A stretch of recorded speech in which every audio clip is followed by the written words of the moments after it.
And welcome to the campus of Johnson County Community College. It's debate night in Kansas. I'm John Holt, your moderator. We're about a half hour away from beginning that hour of issues and answers from our gubernatorial primary candidates on the Republican side. This is the pre-debate show, and I've got a couple guys who are way smarter than me in analyzing what lies ahead. Fabian Shepard, campaign strategist. Fabian, good to see you. Good to see you too, John. And former GOP party chairman, 2 terms worth, Mike Kuckelman. Good to have you on board as well. Thank you, John. Good to be here. Let's talk about the headline of the week, and it could have gone either way, it sounded like. Mike, I'll start with you. Ty Masterson is in, so we have 4 candidates on the debate stage.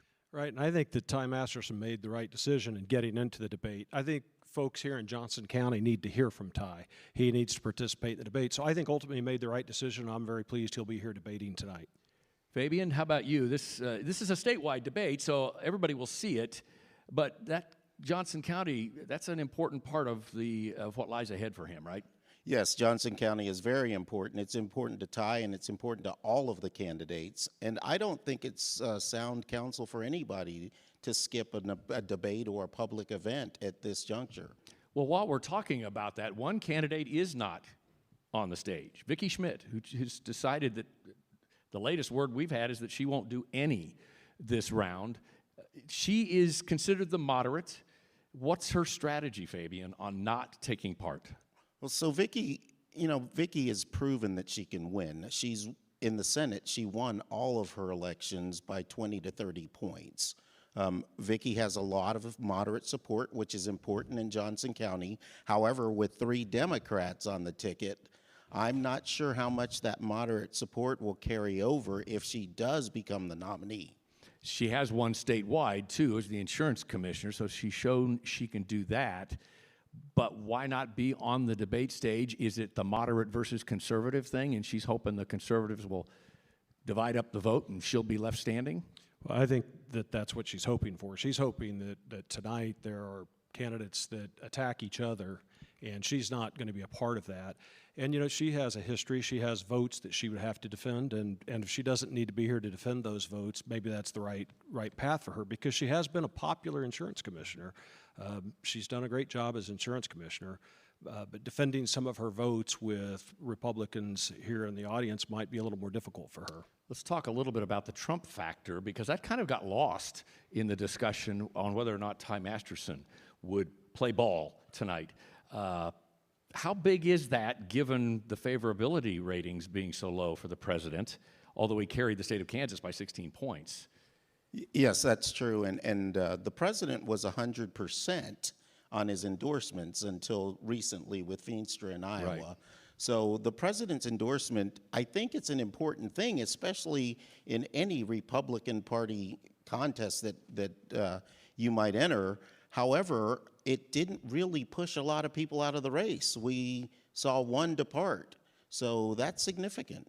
That one, of course, Jeff Collier, who many viewed as the front runner because of his name ID. He had been lieutenant governor and then governor for about a year, and then he ghosted the Secretary of State's office. Noon came last Monday, and he had not filed. And I think there were a lot of people surprised that he didn't file. Governor Collier, he's a very popular candidate, and we all saw the ads he was running. I think he was probably counting on having that President Trump endorsement based on the ads that he was running leading up to that. I think he might have been a little surprised by that. But it'll be very interesting to see what he does now since he's not running for governor. I'm sure he's not finished with his public service, and he's very, very well liked and respected in the community. A lot of speculation that as a consolation prize, the lovely parting gift, so to speak, he may get an opportunity in the Trump administration. Is that real or just speculation at this point? Well, I mean, it's speculation for all of us, but I would be surprised if he doesn't get something in the Trump administration. I think that the Trump administration has a lot of respect for former Governor Jeff Collier, and I would expect that he would get some kind of an appointment. I'd be shocked if he didn't. But why not, if you're Jeff Collier, just keep playing those sound bites of the president when he was together, when they were together, he was in town. He's talking about what a great governor he is. I mean, why not just keep playing that? Voters, are they paying that much attention in the summer? They might think that he endorsed Collier. Yeah, so that's a good point, John. It is early. It's very early in this process. However, as history shows us, Governor Collier did not get the endorsement the previous time when he was in the contest with Chris Kobach. And I think he just had a decision to make, and he made the one that was best for him. Let's talk a little bit about one of the candidates and the path he faces, or how he'll strategically place himself. He's already started this. We may hear it tonight, and that is Phil Sarnicki, the businessman, who's the anti-establishment candidate. We've heard that a lot along the way so far. Does that card work, Mike? I don't think that card works. I personally don't like when I hear anti-establishment, because what that means to me is they don't have any experience in government. And sometimes, if you're going to be the governor, you're essentially the CEO of the state. It's nice to have come up through the ranks because you know how to get things done. And I'm not talking just literally about how to get legislation passed, but about when you have a hiccup with the legislative process. Who do you go to? Who do you turn to? So I think that experience is quite important. I think it would be the equivalent in private industry of being critical of a company that promotes someone to be their CEO from within. I don't buy it. Playing devil's advocate, though, that's what the state needs, he says, is a CEO, a winner. We're going to win because I know how to run businesses. Can't he surround himself with the people who know the legislative process? Well, again, I think the governor has to be the leader. Yes, surround himself with people who are smart and can do it, and I think that's what he would do. He's obviously a very clever businessman. I just don't know that the anti-establishment label really brings all that many votes. I think it does cause some people to turn away. I mean, I don't like it when I hear that, because I see that as an attack on the party, and if you're going to run as a Republican, you should run as a Republican, not attack our party. Fabian, I see you nodding. Yeah, in this case, we've got another outside, and he is an outsider. We've got another outsider in a major contest, and I just don't know how you negotiate the Topeka bubble when you don't have the experience there. He's pointed to other people who've succeeded, and we've seen it, Kevin Stitt and Bill Lee and those folks, but, there's one stark dichotomy between him and them. They had the Trump endorsement to go with it. And they're not Kansas. Kansas does not take kindly to statewide office holders that did not come through the ranks, right? We've seen that. Nestor Weigand, the late great real estate magnate from Wichita, had a great campaign, ended up being a close primary, couldn't get through. Nestor Weigand, you recall, he was a perfect gentleman. He was a very smart businessman. He was very well liked and respected in the state. And it just shows that it makes it very difficult for an outsider to get through. We also saw that with the independent Greg Orman in his run against Senator Pat Roberts in a year when Roberts was kind of on the defensive, and it made it an interesting, close race. But at the end of the day, an independent for one, and a businessman who did not have that exposure to being elected fell short. Right, and Greg Orman had support on both sides of the aisle, too. The Johnson County factor is a double whammy for him, too, isn't it? The last governor from Johnson County was the late, great Bob Bennett, Prairie Village lawyer. That was at 75, I think. So is that still a problem for these candidates? And we'll talk about the Democrats, because it's going to be a Johnson County nominee. How big of a problem is that if you're a Republican that can no longer carry Johnson County? Yeah, on the Democrat side of the aisle, the nominee will obviously come from Johnson County, but it is significant that it's been 50 years since the state of Kansas has elected a governor out of the 3rd district, not just Johnson County. And I think that is significant because, I travel the state, and I understand the sentiment outside of Johnson County in the 3rd district. I don't think people are completely aware who live here and don't travel much what that sentiment is. They don't look upon Johnson County especially favorable, especially in politics. Having grown up in central Kansas, I can assure you that was the case, and I'm asking, is that still the case now? I think it is. I mean, I've been working in Kansas, as an attorney for 36 years, and I travel the state frequently for work. I appear in a lot of courtrooms, and I think that sentiment is alive and well today. I think being from Johnson County, you have to win people over, because I think they start in other parts of the state, they start with the negative perception based upon that. Whether that's fair or not, I don't know. They see us kind of like the country club over here, and they're the workers. They're out there doing what it takes in Kansas. to take care of Johnson County. Yeah, right? that's right. Though Vicki Schmidt, as a moderate, Would she stand a better chance in Johnson County? Because Republican candidates for statewide office or Congress have not fared well in the county of late. They used to. It used to be bright red. Not so much, right? Vicki did well in the last cycle in her race for insurance commissioner. Vicki got 618,000 votes. She got more votes than Laura Kelly got. So that's significant. And one thing that I would say, if you look at trends, one thing that might work in Vicki's favor is she's in the 2nd district. We've had 3 female governors of the state of Kansas, and guess what district they came from? 2nd district. She might perform well in Johnson County as a Republican, better than others might because of some of her prior votes and because of where she aligns with her ideology. But this is a big state. You can't focus on one part of this state or one of our congressional districts. You have to be able to pick up a significant part of Johnson County while picking up a lot of the rest of the state. You cannot win this governor's race by focusing on one congressional district and performing well there. What I've heard said is that there are the big 5 for the Democrats that they focus on, Johnson County being one, Riley County, Douglas County, and so on and so forth.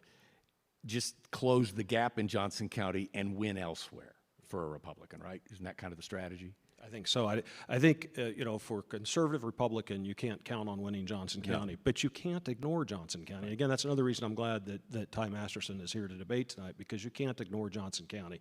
You have to pick up votes in Johnson County, as many as you can, and then really focus on the rest of the state. But it would be a mistake to ignore Johnson County as a statewide candidate. Fabian, you agree? I agree completely with that. So we'll see a lot of Ty Masterson in Johnson County, I would assume? I don't know what plan that team has, but I don't think it would be wise for them to ignore Johnson County. The good news is he'll be in Johnson County tonight, right here on this stage. Let's talk about Scott Schwab. Secretary of State, he's won statewide. He's from Central Kansas. I have a feeling he'll play up those credentials, even though he lives in Johnson County now. What's his path? Well, I think Scott's path would be, first of all, he's won statewide office. He's been a popular Secretary of State. He doesn't have a lot of critics. He's done a great job. You know, the Secretary of State's office does more than elections. On the business side, you know, businesses have been complimentary of the practices and procedures of the Secretary of State's office. So I think he has that popularity going for him as a statewide. I also think that there's an opportunity here for Scott Schwab, since, you know, if you have Masterson and Sarnecki going at each other, there's an opportunity for Scott Schwab to come right up between them and be the reasonable one of the group. And I think that could be to his benefit. Are you, and Fabian, you weigh in on this too, are you expecting tonight's debate to be between 2 men who don't apparently like each other much, going at it, and the other 2 kind of in between, trying to get their points made? So if they look diplomatic and not questioning each other, maybe they rise to the occasion with the voter? Well, I would expect, if I were Scott Schwab, that's what I'd be trying to do. I'd want to look like the reasonable diplomatic type, that has diplomacy and decorum and can conduct himself in a way that people like to see and respect. And if I were Scott, I'd be hoping that the other 2 really spend a lot of time attacking each other and bringing each other down. How about you, Fabian? I expect there to be some fireworks, and I think that description that you just gave suits Scott well. Scott is reasonable. Scott is composed. Most of the time you get straight answers out of Scott Schwab. The previous debate, he had problems with his voice. He was a little bit ill. So I'm looking forward to seeing what he says tonight. I'd like to hear him. Boy, I'd sure hate to be the moderator. Oh, wait. Oh, okay. Yeah, we'll get to that. Let's talk the Democrats. Ethan Corson, Cindy Holscher, and Kurt Skoog at the buzzer joins the fray. What does the mayor of Overland Park, what does his arrival tell you, Mike? Well, reading the tea leaves, of course, I don't have any inside information with the Democrats, but reading the tea leaves, I think that means that there must be a group of Democrats who don't think that they can win with Ethan Corson, that he's not the candidate that they were hoping for. And there has been some confusion within their ranks because remember, David Tolan was the heir apparent, and then all of a sudden David Tolan's not running. And what happened there? And so I kind of like watching this as a Republican, watching from the outside, seeing the disorganization and seeing them going at each other. When Governor Kelly came out and made her statement about Skoog and about his ill-conceived candidacy, et cetera, I thought this is perfect. This is what the Republicans need.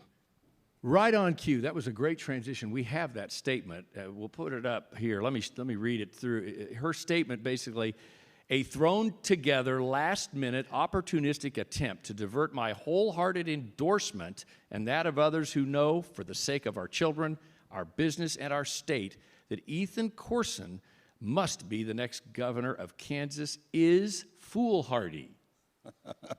Well, I think that's an ouch to Skoog, but a bigger ouch is I would ask Governor Kelly, what does your endorsement mean when that party went out and found another candidate? Is it that Ethan Corson just has not connected with people out there on the stump?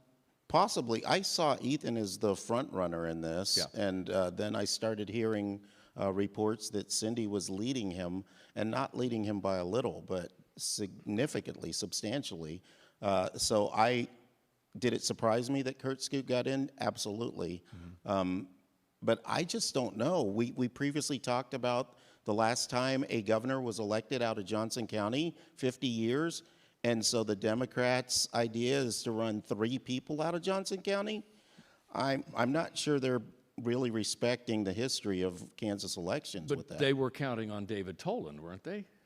I don't know. I don't know what they were counting on. I just find it quite interesting that they would have 3 candidates, not just out of the 3rd district, but out of Johnson County. So as you look at the landscape, I'll ask both of you this question. If you're a Democrat, who outside of Johnson County, and I'm testing your memory here, would be appropriate for a statewide run?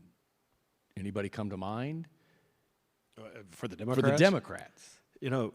John, their bench has really been changed over the years, and I think it's been very weak. And I think they had so much focus on David Tolan. I just full well expected David Tolan to be their candidate, and I think that caused a lot of people to take their foot off the accelerator on any other options.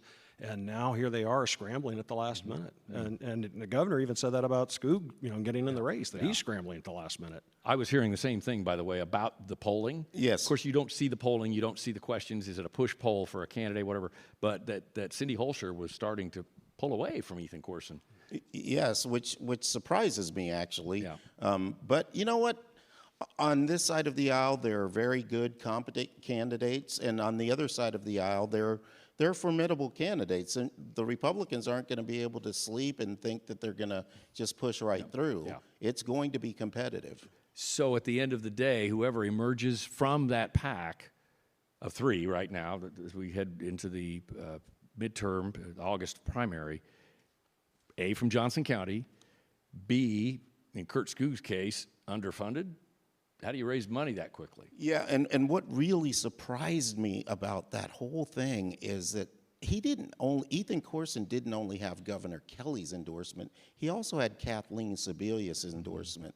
So you had a former very popular Democrat governor, and then arguably one of the most popular governors in the country right now, Laura Kelly, and the Democrats just basically said, those don't mean anything. Well, I was looking at his fundraising the other day, at Ethan Corson's fundraising, and, he has raised a lot of money, and from lots of parts of Kansas, but also outside of Kansas. I mean, he has some national support. So I'm a little surprised that the Democrats weren't able to coalesce around him better than they have. Do you think more money's coming in to help him then, or with Laura Kelly's endorsement and her backing? Well, with her and also with Kathleen Sebelius, Yeah, I mean, that is money for a Democrat. Yeah. If you have those two in support of you in Kansas, you're going to have a lot of money. But, we're already seeing it. If you go through the campaign finance report, his donors are from all over the country. Yeah. But that's true anymore. Ethan raised a lot of money in that Senate race against Dave Danoff. During that cycle, he raised a lot of money. And that's not unusual anymore, though, to have that outside money coming in, right? No, not at all. Yeah. So that's actually commonplace now. We don't have a debate between them scheduled. It's an open invitation. Who do you think emerges from that pack? If you're a betting man right now. Well, if I were a betting man, I would still bet on Ethan Corson because of the endorsements that he has. Yeah, it's potentially, that one's going to be tough. You never know what's going to happen in these races, but the momentum really looks like it's in Cindy's favor right now. But I guess with those endorsements and that potential to raise the money to have that financial support, it could be Ethan. He needs to get Laura Kelly out on the stump, I would think, then.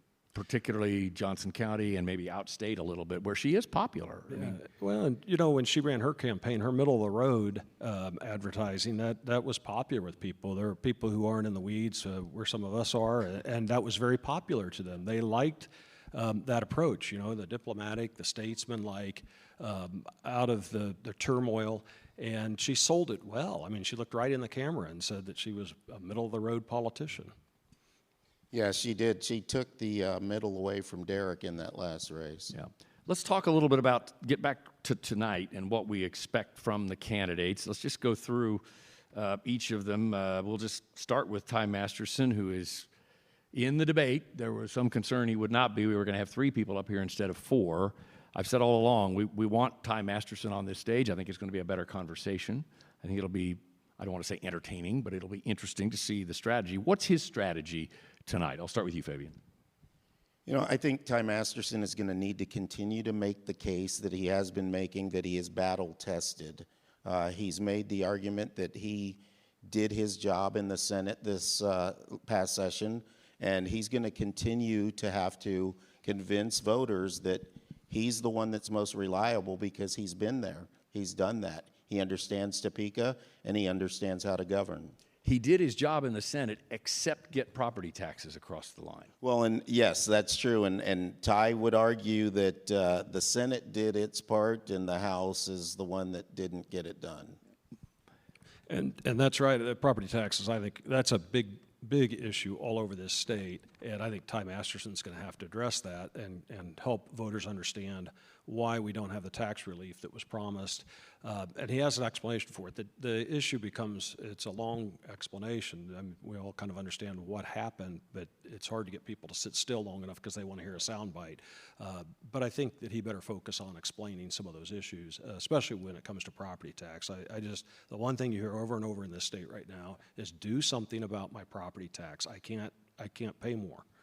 And the question is, do you do it on the appraisal side or on the spending side? And that's where they couldn't come together 2 years in a row, the Senate and House. And I think you have to do both. I have joked that I think on the appraisal side that when they send an appraisal, because I've seen some appraisals that have been just you could tell by looking at it it's wrong. And I've said what we should do is pass a statute that says that appraisal is a binding offer to purchase that real estate for that price, open for 10 days, and that would fix the appraisal process. They would make sure they don't overappraise.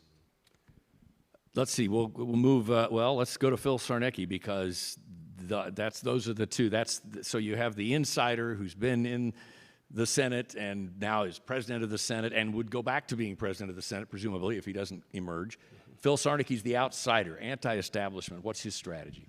Phil's been gaining a lot of support in conservative circles, and conservative factions are starting to rally around him. I think he needs to convince voters that he's the best choice and that he can win a general election. That's what Johnson County Republicans are going to be looking for tonight. Who can win the general election?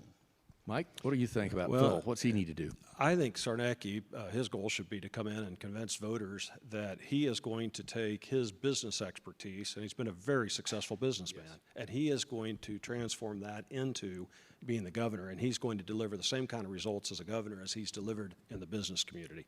I think that's what he needs to do. He doesn't have a record, though, right? A voting record. So you're taking him at his word.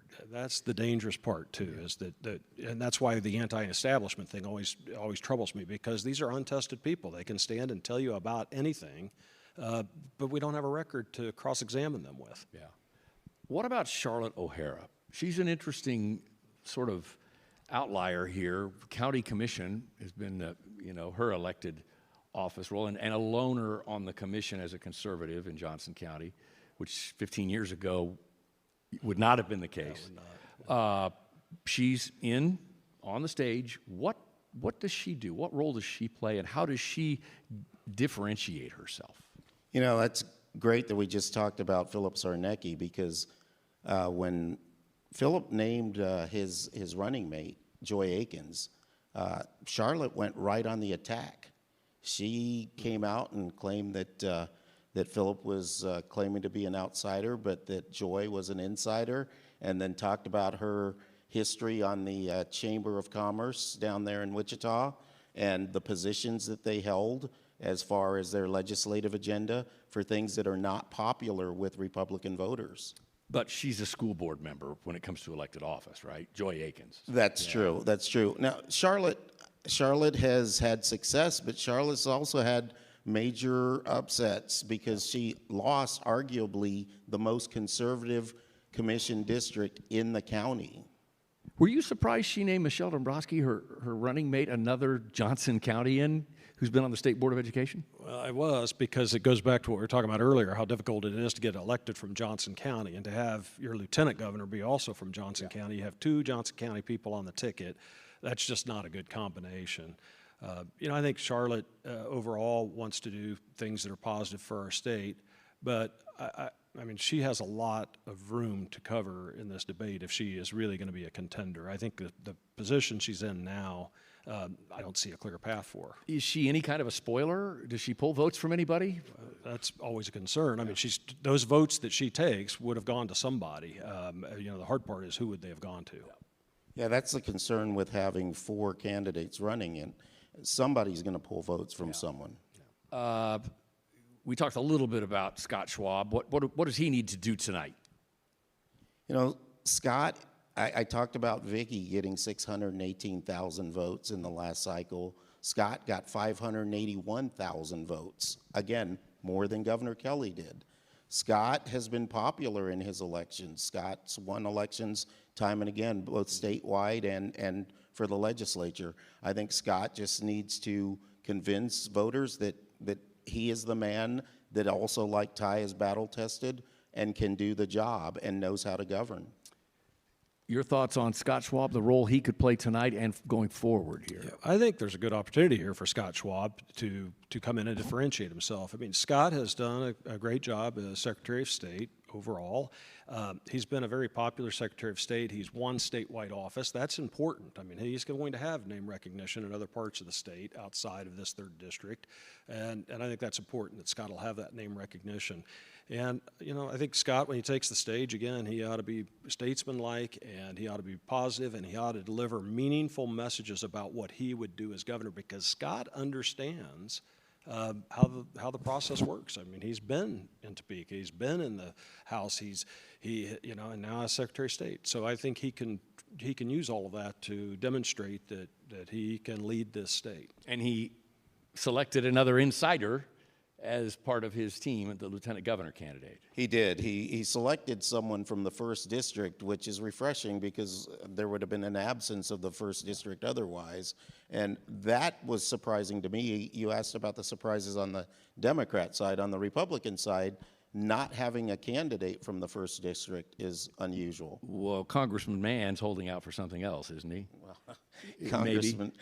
Congressman Mann is not in this race. Right? No, that's right, for sure, and that was my point. All right, as is true tonight, we'll have a chance to close out with our closing argument. We didn't do a draw or anything. Who wants to go first? Closing statement, 30 seconds. I'll defer to Mike. Okay, Mike, 30 seconds. Okay, well, I think there's a lot to learn tonight from all of these candidates. I think we are going to see some fireworks between a couple of them, and I'd keep my eye also on Scott Schwab, because I think he's going to take advantage of the fireworks between two of them, Masterson and Sarnecki. I think Scott will capitalize on that. That'll be interesting to see how that plays out. All right, I'm jotting that down. We'll be back with you after the debate. And Fabian, your 30-second closing. I think clearly as a result of the endorsement, Ty Masterson is the one that is in the lead right now. However, I certainly would not discount Scott Schwab, like Mike said. But every single candidate up here is going to be formidable. And I think Philip Sarnecki, with the momentum he's gained in conservative ranks, could make some gains. All right. Fabian Shepard, Mike Kuckelman, thank you both for the pregame show. We'll have a postgame show as well. and you'll be joining us. We'll get your thoughts about how it went and if your thoughts played out here on the playing field as we're on the stage for tonight's debate night in Kansas. Thank you for joining us here on your streaming apps. The debate is live right here as well as on stations around the state of Kansas. It's debate night in Kansas. I'm John Holt. See you in just a few minutes.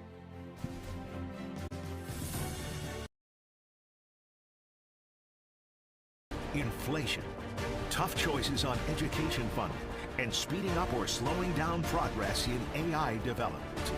Which candidate has the answers you are looking for? Tonight, the talking points meet reality, and under the lights, every answer matters.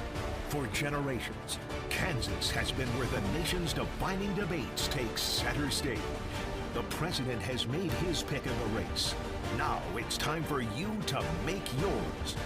Live from Johnson County Community College and from your local election headquarters, this is Debate Night in Kansas.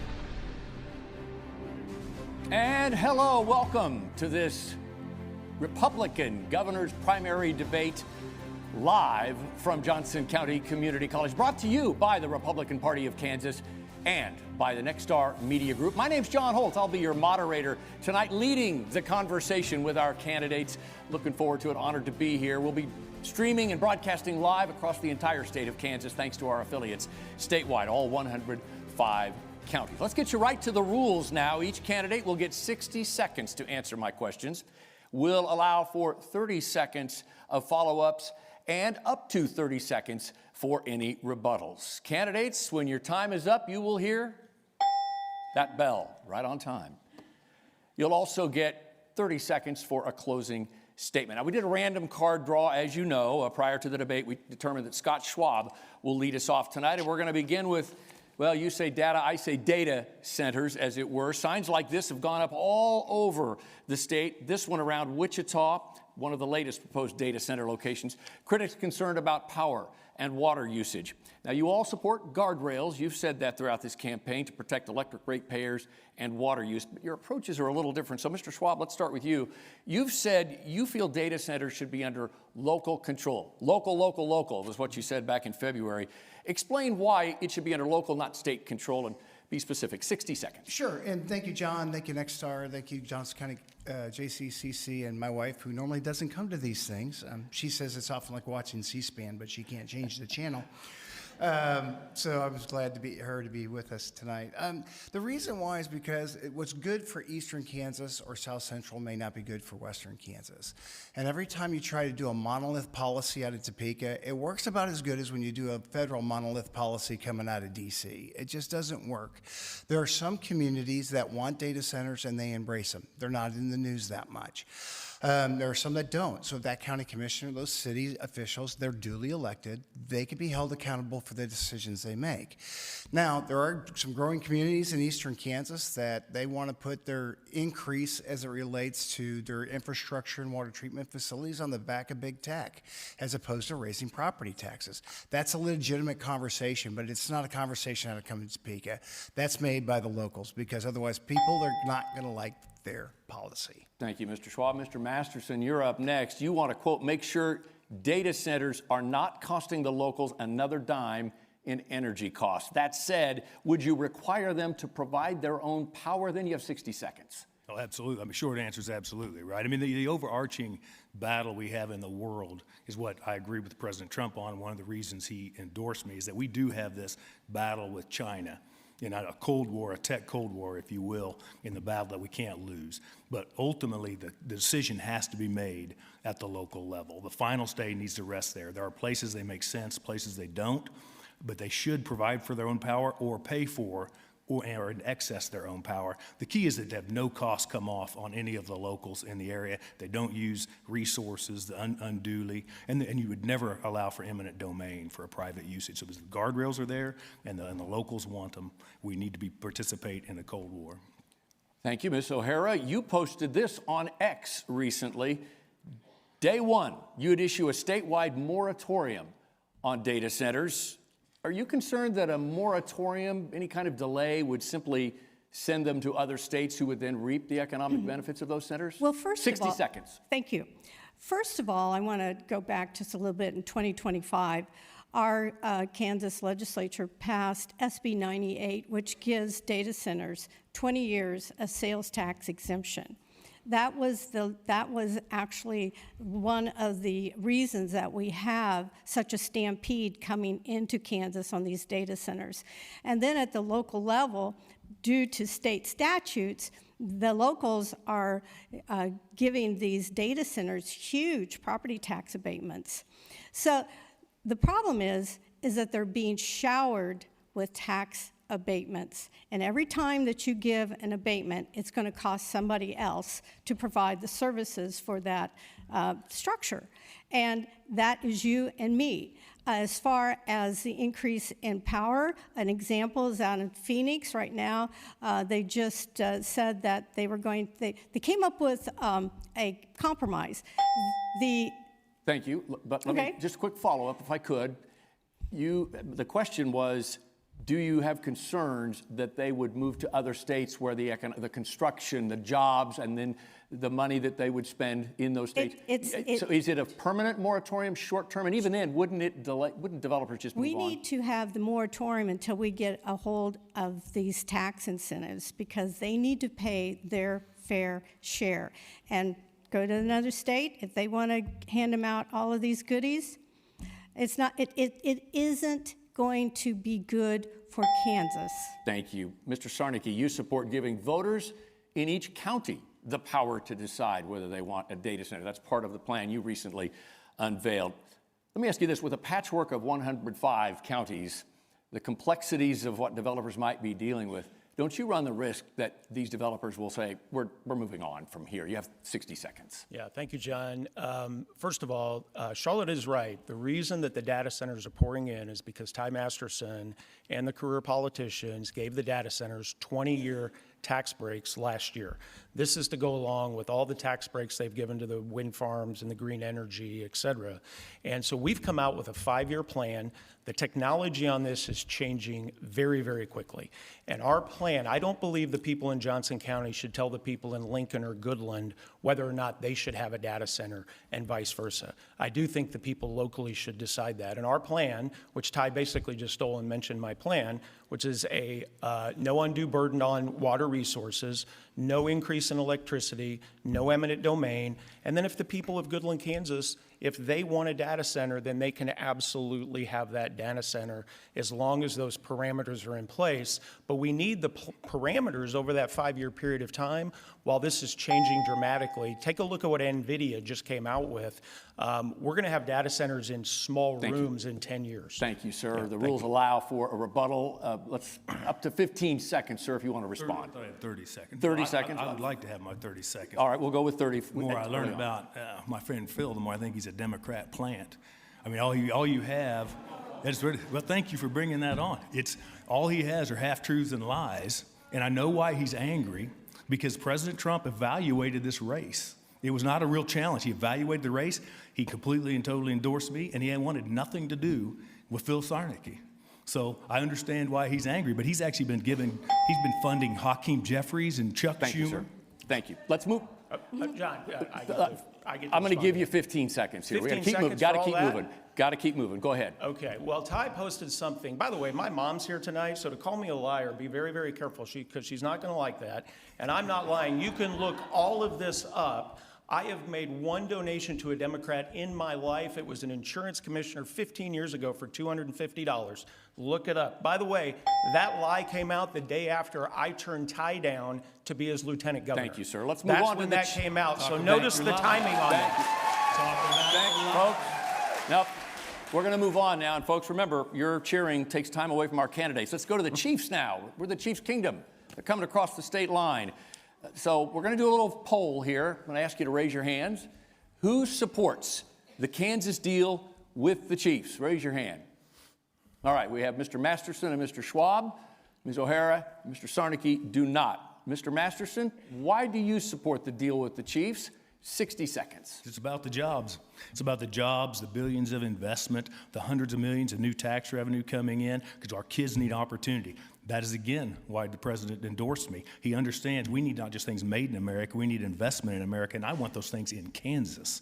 We were trucking money out of here to Missouri, and this is a huge opportunity. It's a huge financial gain. And we didn't have to raise a single tax to bring the NFL to Kansas and bring all that excitement, billions in outside investment, not talking about any kind of infrastructure of the stadium, but billions in outside investment coming in, and it's going to be a huge boon. And we want our kids to stay here. We've been exporting our children. We need jobs and opportunity, and that's what this brings. Quick follow-up, if I may. Talk about jobs, not a single tax being raised, but the Chiefs won't pay property taxes because they don't own the stadium. It's a sports authority. Wyandotte County and Johnson County, some of the highest property taxes in the state. How's that a good deal if property taxes here are still high? We'll talk about those in a moment. 30 seconds. Sure, and it's hundreds of millions in income tax off the NFL.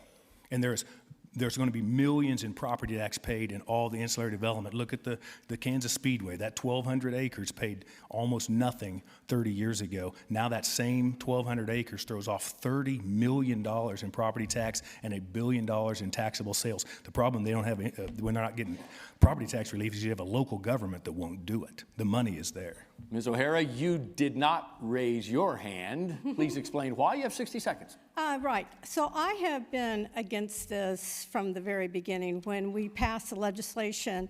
That was in 2024 when we had special session, and that was supposed to be on property taxes, and then it was all about giving professional sports teams these sweetheart deals.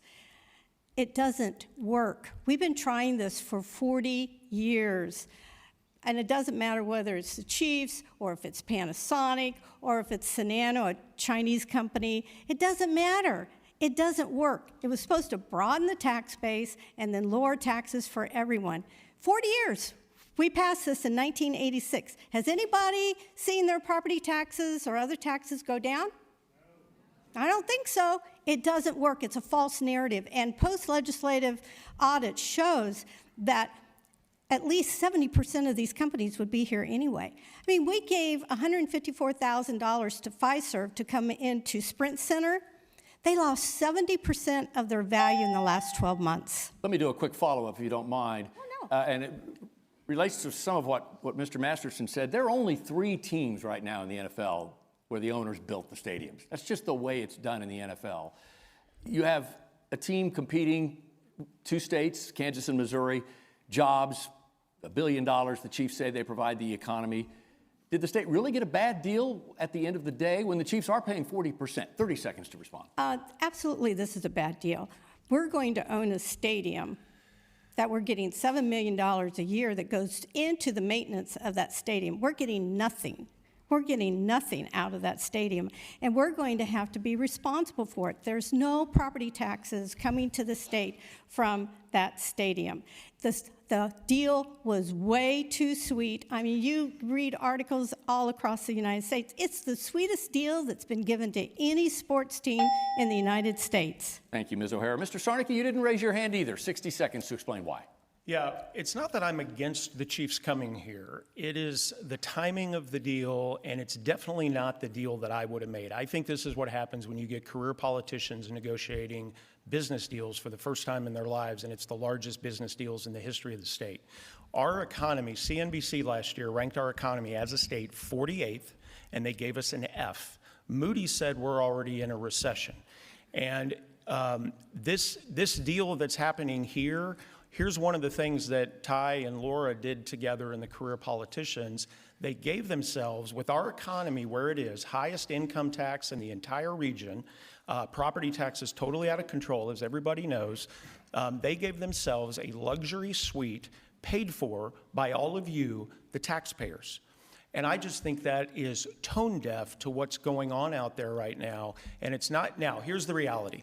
We have the deal is done, and my question would be, to make this deal try to work, do you want a business person doing it, or do you want a career politician doing it? Let me ask you this, though, and it's a follow-up to pretty much what I had from Ms. O'Hara, and that's just the way business is done in the NFL. 29 teams have public-private partnerships, and the Chiefs, $1 billion a year in economic benefits.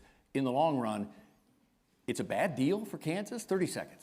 Well, I think it remains to be seen, but the problem is where our economy is right now, where our property taxes are right now, where our income tax is right now. The largest deal ever done in the history of sports stadiums was $1.2 billion by the Tennessee Titans. Our state's giving the Chiefs about $3 billion to do this deal. Now, again, I think that the Missouri had about $1.4 billion on the table. I just think we could have done a lot better in negotiating the deal, and we didn't negotiate a good deal. Mr. Masterson, 15 seconds. I got to keep moving here on the career politician. My mother taught me a half-truth was a complete lie, and that is what you're hearing tonight. And even the president knows that you directed a PAC that directed hundreds of thousands of dollars to Hakeem Jeffries and Chuck Schumer and others. Thank so you. the buck stops somewhere. Let's focus on the topic at hand, the Chiefs. That was entertaining. Mr. Schwab, you did raise your hand. I did. Explain, 60 seconds. So let's talk. So when you're saying they're giving the Chiefs this money, that's not true. There's no upfront cost. This is much like what we started with the racetrack. And if you look at what's going out by the Legends out in Wyandotte County, it was an absolute win. And the NFL's a better investment than NASCAR. There's no question about that. And we didn't take anybody's land away from them in this deal. This was a private transaction with a public-private partnership. What you have is in that area, we get no sales tax because it's grass. Clark Hunt, I respect him a lot. I've known him for years. When you put a stadium there, he's putting in 25% of the retail around it. That's tax revenue you're not getting today. So to say we're giving it to him, we're not getting it now anyway, but we'll get all the jobs. And Wyandotte County and KCK needs jobs. Kansas needs jobs. And if you want to get out of a perceived recession in the state of Kansas, you have to make investments in deals like this. And this costs us no SGF. Nobody's taxes are going up. Follow up, if I may, we're also not going to get property taxes from the Chiefs for the headquarters or the stadium. Was that a bad deal? 30 seconds. All the retail around it, you get the property tax, and it's being reclassified from ag, which is a very low rate, to commercial. So it's going to help those communities overcome. They're not getting much tax revenue, property tax revenue right now, because it's just ag. Ag doesn't pay as much in property taxes in the metro areas as commercial does. Perfect transition to property taxes. I promised we'd talk about it. You all agree they're too high. The legislature, last couple of sessions with supermajorities, failing to pass a property tax relief law. The big sticking points, of course, home appraisals, spending. So we have a multiple choice question for you tonight. It should be on the screen in front of you there. Would you cap county appraisal increases, give voters the power to block spending increases, do both or neither, and why? Ms. O'Hara, you're up first. 60 seconds, please. Thank you very much. Well, again, we need to go back to 1986 because this is when we passed reclassification and equalization, which brought us annual property tax reappraisal. And at the same time, we passed the economic development. There's two things that's happening. There are so many properties that have been abated and that are out of the tax base that basically we have all these holes in the boat and we are losing a lot of money. An example, 2024 in Johnson County, just on industrial revenue bonds and tax increment finance districts, it cost the public coffers $108 million in 1 year. And it's gone up astronomically since then. So we got to stop giving these tax abatements because it doesn't work. Like I said, we've given it 40 years. It just flat doesn't work. But I would go. 15 seconds to explain. Okay. Based on our multiple choice quiz here, what would you do? I would do neither. I would abolish the property tax. I would go with Senator Murphy's abolish the property tax and have a use tax because our property tax system is broken. I don't know how to fix it. Thank you. Mr. Sarnicki, would you cap appraisal increases, give voters the power to block local spending, do both or neither? 60 seconds. Well, let's be clear. First of all, as I go around the state, whether Lincoln, Goodland, Wamego, Pratt, Johnson County, Sedgwick County, it doesn't matter. This is the number one issue and the number one concern for people.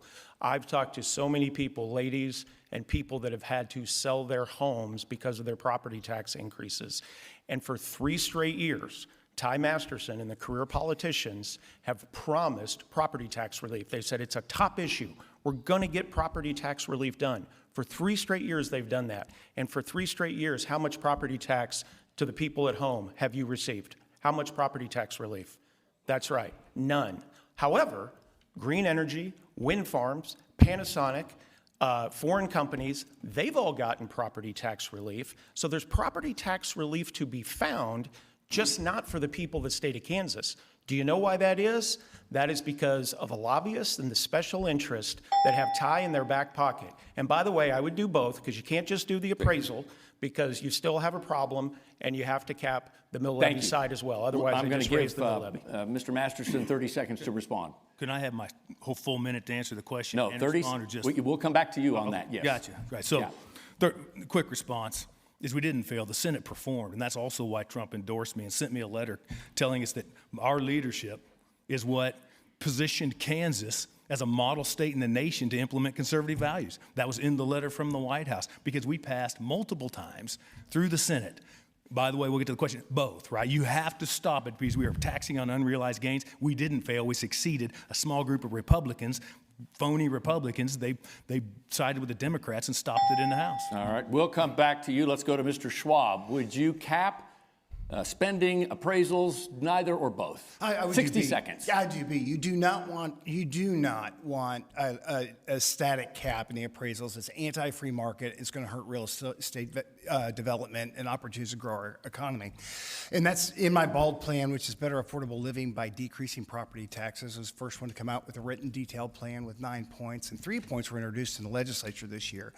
But part of that is it relates to every time they say they want to raise the mill levy, let the people in that jurisdiction vote on it. It gives protection for those people who voted for it. If it passes, clearly they are okay with their property taxes going up. If it fails, then you're going to have to rein in spending. It's a win-win for those local units of government and the voters. And other portions with property taxes, our valuation system's completely jacked up. There's no accountability. If you sell your property for less than the evaluation, where's your property tax or your property tax refund? You should get one. And that's my BALD plan. If you go to scottschwab.com, you'll see more about our answers for property tax. Thank you, sir. Mr. Masterson, now to the question. Do you cap those appraisals, allow voters to block spending, neither or both? 60 seconds. All the above. You have to do both. You have to stop on the front and in the back. When you don't cap, whether it's the assessed value or the appraisal, you're taxing somebody on an unrealized gain. I had a neighbor across the street from me told me he's paying double in his property taxes alone what he had been for his mortgage, his interest, his insurance, and taxes combined when he paid his house off, not to mention insurance cost going through the roof.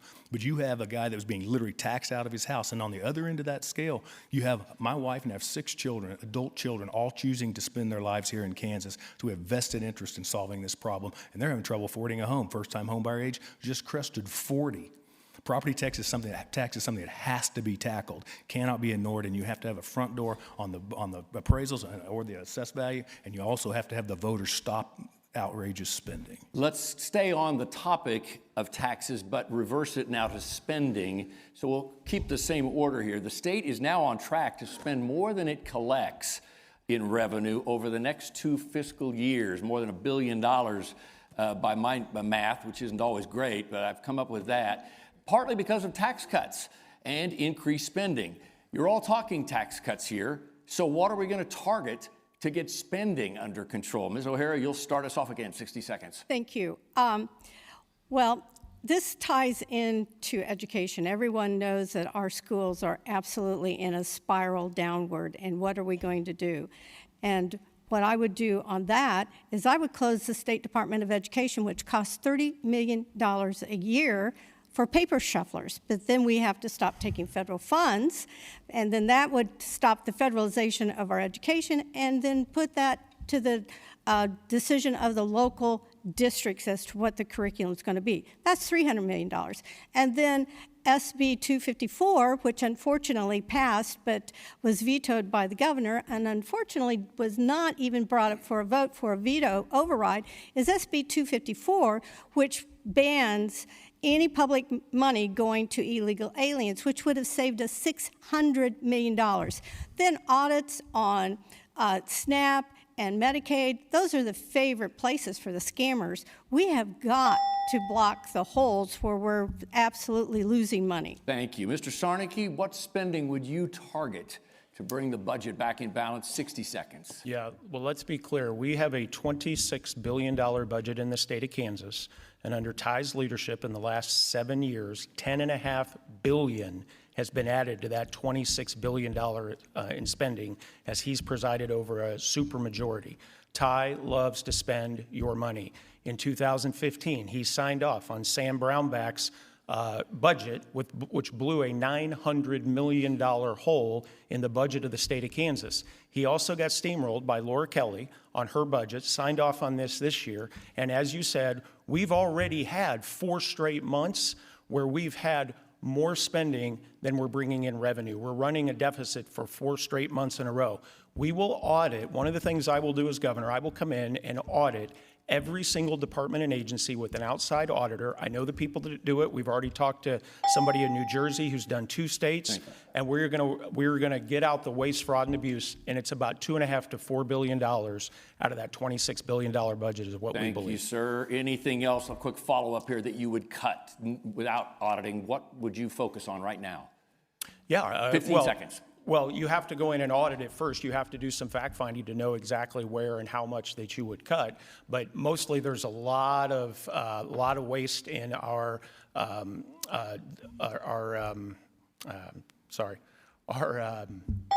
department. Exactly. Hold it's on a good one. Thought. I'm going to give. Yes. I've got to keep this moving. 15 seconds to respond, Mr. Master. I appreciate he's a bit of an angry elf and giving me more time, but I'm not going to wallow in the mud with that because I know he's just angry because I got the endorsement. They want nothing to do with him. He's all hat, no cattle. Those We'll are leave it at votes, that. not mud. Thank Those you, are sir. votes. Let's That is get- a record. Thank Your record says you are what your record says you are. Those are votes, folks. Thank you both. Let's get down to Mr. Schwab. All right, 60 seconds. I don't want to be governor. I want to do governor and reflect the Kansas values we have by creating consensus. Well, I've done this in my office. When I came into office, I had an outdated computer system. As a result of migrating off it, and I didn't ask for any tax money for it, I lowered fees because we took our annual fees to biennial fees and cut our fees in half because we doing half the work.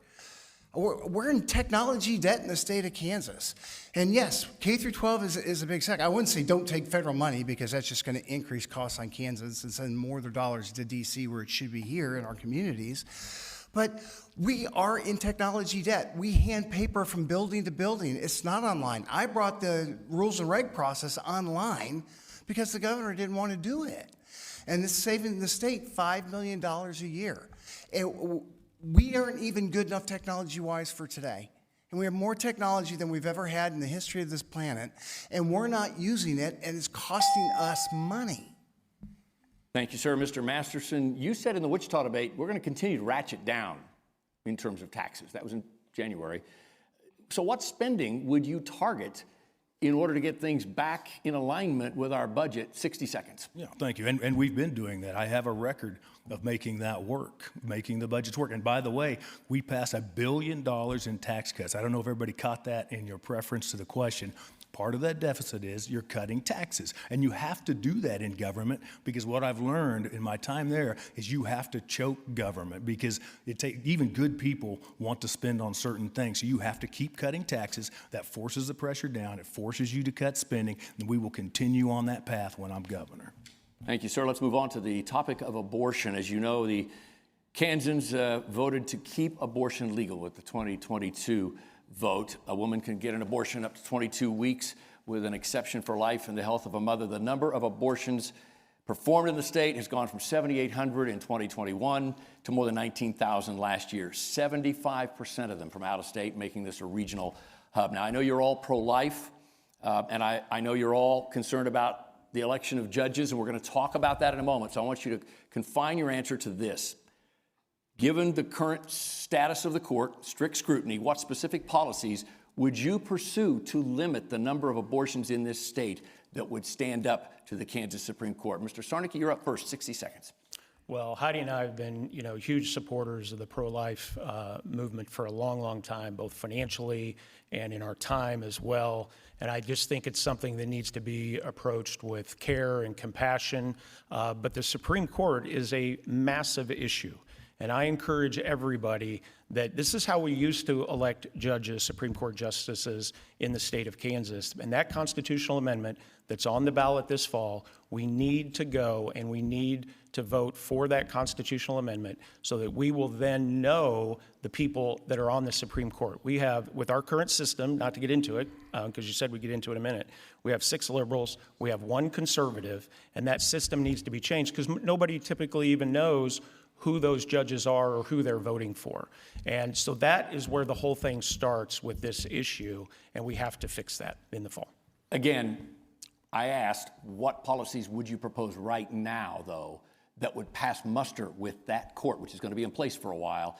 15 seconds if you have some thoughts. Well, I don't think anything's going to pass muster with this court. That's my whole point. Okay. We've got 6 liberals and 1 conservative, and until we change that, nothing's going to pass muster. But what I will say is anything that will reduce the number of abortions, we are estimated by 2030 that we will have more abortions than live births in the state of Kansas. Thank you, sir. So Mr. anything Schwab, we can reduce that, I will sign as governor. Appreciate that. Mr. Schwab, what policies would you try to pass or support in the legislature, sign when it came across your desk, that would pass muster with the court? 60 seconds. Yeah, well, on the front side, you can do a lot for our crisis pregnancy centers. For some reason, this governor is militant against that, and I don't understand the lack of compassion for mothers that do want to keep their children and giving them access to health care so they can have a child. And 2, you keep on going after the court because they're just going to be what the court is, but you keep on putting it on their desk and making them make their decisions. I would reinforce our reintroduce the 3rd trimester abortion ban. I'd also make sure we introduce a partial birth abortion ban and make sure that we're constantly going at the court. Even though they're not going to like us, we're equal co-branches of government, and we keep answering these things. That way we can reduce the number of abortions in a state. I've lost a child. Every time there's an abortion, a child dies. And that hurts the person who's the parent. I don't care what you say. It does. It hurts. And we have to continue to let the court know that the people of Kansas, that vote in 22 was not about yes or no on abortion. It was whether or not they liked that language. Thank you, sir. Mr. Masterson, what policies would you support and want to sign if they come across your desk? 60 seconds. Yeah, we will continue to be shrewd in the environment we're in. We've passed a host of life-affirming laws. My record on life is a mile long. It's why I'm the solely endorsed candidate by KFL. And why they will be out working on our behalf. And we will continue. The things that we can do, whittling around the edges to save as many lives as we can, are around parental consent, informed consent, counseling, funding pregnancy crisis centers, getting more information to the women that are hurting so they'll make a different decision. Ms. O'Harris, what policies would you want to sign as governor that would stand up to the court in reducing the number of abortions in the state? 60 seconds. Well, I agree with Mr. Sarnecki that actually we are very limited because of the makeup of the court. But crisis pregnancy centers, that is a light in Kansas. But in 2024, that number of abortions was 19,811 lives lost. It is absolutely unconscionable that this has happened in our state.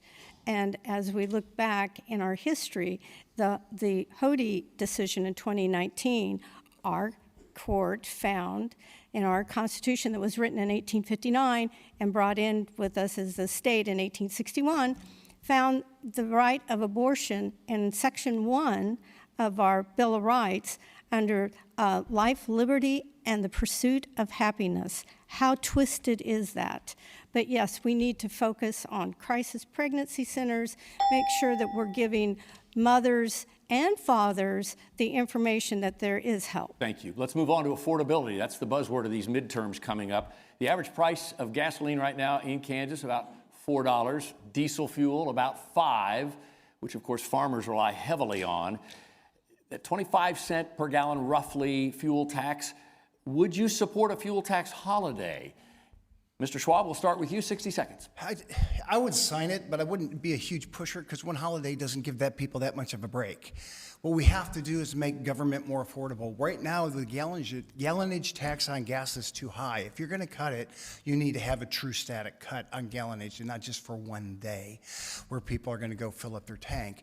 My concern is my son's here with his fiance, and they're in a pickle. They're both going to be self-employed, which is the American dream, but now they're struggling to get into a house or an apartment because they don't have 2 years of proven income. Affordability is not just gas. It's making housing affordable. And that's going to be by reducing property taxes and giving more access to really focusing on some of our rural communities that have contracted and bring small manufacturing jobs so that those folks can have a reason to build houses in some of these rural communities and smaller communities. Thank you, sir. Mr. Masterson, would you support a gas tax holiday? 60 seconds. Oh, that in and of itself, I don't know is that, but gas prices, I mean, if you want permanent high gas prices and you want high unaffordability, vote for the Democrats. They're the party of permanent high prices in gas. They hate energy, and they're the party of fraud, party of open borders. What we have to do, affordability is multiple things, and I will be the most oil and gas friendly governor the state has ever seen, and ethanol. As we open markets for ethanol for our producers and our farmers out there, it lowers the cost of fuel, which goes to affordability. We have to go for property tax for affordability. We have to go after insurance rates for affordability. We have to go after regulations for affordability. There's a lot of cost that goes into a house that's not time and material, and we have to restore the ability of our children to be able to afford homes. It's the underpinning of the middle class in America. So to be clear, you would or would not support a gas tax holiday? I would, if it was sent to me, I'd sign it, absolutely. Right. Thank you, sir. Ms. O'Hara, are you in favor of a fuel tax holiday? 60 seconds. No, I'm not in favor of that. Everyone knows that the reason for the high gas prices and the diesel fuel, and that wouldn't help the farmers because farmers don't pay the road tax on their diesel fuel that they use in the fields. So basically, this is a problem with the Iran war, and until we get that solved, gas prices isn't going to come down. That's really out of our control. But I agree with Mr. Masterson that the rules and regulations on houses, both of us are from the construction industry, and what has been required under the codes has been astronomical in the last 15 years, and we need to go back and take a look and have some common sense about what we require in our building codes. And affordability is a very multi-level issue, and putting a Band-Aid of a 25-cent tax holiday is not the answer. Thank you, Mr. Sarnecki. Fuel tax holiday, yes or no? 60 seconds. Yeah, I appreciate the question, but the problem is it's just nibbling around the edges at the real problem. And I might look at a very short gas holiday, but the real issue is we have the 6th most expensive state in the country to raise a child. Think about that. Kansas, the 6th most expensive state in the country to raise a child. We have the highest income tax of every single state in our region. We have the 2nd highest corporate tax of every single state in our region. And I'm pretty sure the people at home out there listening, the people here tonight, know exactly where our property taxes are. We are 50% higher than the states around us if you average them out. We are not growing our population. We are 42nd per capita in new business startups. We are not starting enough new businesses. And to make matters worse, we are 48th in 5-year new business survival rate. We are overtaxing, overspending, and overregulating the citizens of Kansas to death. And that is the real problem with affordability. It's not, yes, gas prices are a challenge right now, no question, but we have bigger issues than just the gas prices. Quick point of information here. You said income taxes. Are you looking to cut income taxes as well as property taxes? 15 seconds. Absolutely, absolutely. We can cut, if you cut spending, which we can't do, unfortunately, $10.5 billion to a now $26 billion budget in the last 7 years. $10.5 billion added to a $26 billion budget in the last 7 years. If you audit and get out the waste and fraud, if you reduce the spending, you can absolutely cut the taxes, and we have to, or we won't be competitive with the states around us. Appreciate that. Let's move on to what gets funded by the gas tax, and that's transportation. It's a 10-year transportation plan that would come up under your watch as governor. What would you prioritize in that next 10 years for transportation in our state? Mr. Masterson, we'll start with you, 60 seconds. Sure. I mean, I supported the last 10-year plan and the flexibility that was in it. You have to be somewhat dynamic as our economy grows and where product moves and where people move, as we have all the, and I want all this infrastructure to come to Kansas and hope we have the added resources to improve our roads. You have to focus where the people are moving and where the product is moving, and that 10-year plan will have to adapt to those needs. Thank you. Ms. O'Hara, same question for you. What would your priorities be in a new 10-year plan, 60 seconds?